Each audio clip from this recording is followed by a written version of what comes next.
The next great event which will be discussed is the Great Flood, which occurred during the time of the Holy Prophet Nuh, peace be upon him. This has been mentioned several times throughout the Holy Quran. The Holy Prophet Nuh, peace be upon him, dedicated approximately 950 years to spreading the word of faith to his people. Chapter 29 Al-Ankabut, verse 14.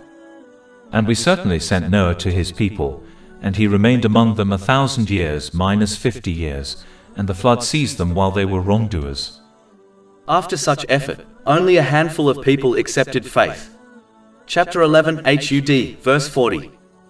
So it was, until when our command came and the oven overflowed, we said, load upon it, i.e. the ship of each creature 2 mates and your family, except those about whom the word, i.e. decree has proceeded, and include whoever has believed. But none had believed with him, Prophet Nuh, peace be upon him, except a few. The lesson to learn from this is that one should never give up advising good and forbidding evil, even if people do not accept the advice. One should be persistent like the Holy Prophet Nuh, peace be upon him, and not give up after trying a few times. A Muslim's duty is to do good themselves and advise others to do the same, and whether this advice is accepted is something which is out of their control. A person should always remember that, as advised in a narration found in Sahih Bukhari, number 1, all actions are judged by their intention. So in this respect, the outcome does not really matter, meaning whether people accept and act on a person's advice or not. Instead, it is their intention which is rewarded. So a person who has a good intention, namely, to please Allah, the Exalted, will get much reward, even if no one accepts their advice. On the other hand, a Muslim will get no reward and may even face punishment, even if millions of people accept and act on their advice, if their intention is bad, such as showing off. As long as one proves their intention through actions according to their strength, they should hope for the pleasure of Allah, the Exalted, and a great reward. In addition, when one performs good deeds, they should not be bothered if people accept their advice or appreciate their efforts, as Allah, the Exalted, has made it clear that He appreciates the efforts of His servants. Chapter 35 Fatir, verse 30. Indeed, He is forgiving and appreciative. So if one obtains the appreciation of Allah, the Exalted, they should not care for anything else. The other aspect of this great event is mentioned in chapter 11 Hud, verses 45 to 46.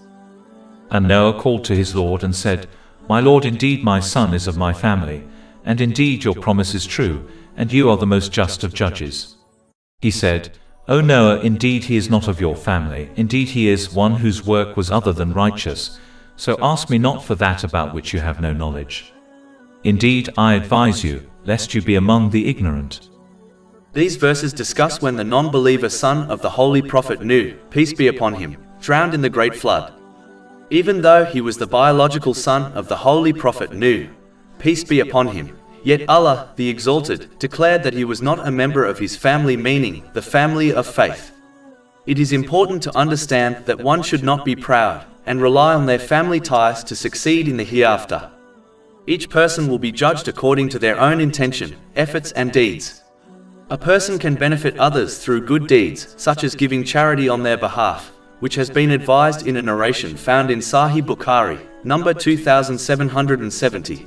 But a person cannot turn away from righteous deeds and the obedience of Allah, the Exalted, and then expect the deeds and status of their relatives to save them. This has been warned in a narration found in Sunan Ibn Majah, number 225. The one who acts in this way may well encounter the same end as the son of the Holy Prophet Nuh, peace be upon him. Finally, this great event reminds Muslims that as long as they remain steadfast on the sincere obedience of Allah, the Exalted, which involves using the blessings they have been granted in ways pleasing to Him, as outlined in the Holy Quran and the traditions of the Holy Prophet Muhammad, peace and blessings be upon him, they will be granted a way out of all difficulties, even if it seems impossible at the time, just like the Holy Prophet Nuh, peace be upon him, and his followers were saved. Chapter 65 at Talaq, verses 2 to 3. And whoever fears Allah, He will make for him a way out, and will provide for him from where he does not expect. And whoever relies upon Allah, then He is sufficient for him. Over 400 free ebooks, audiobooks, infographics, podcasts and blogs available on our website, www.shaykhpod.com.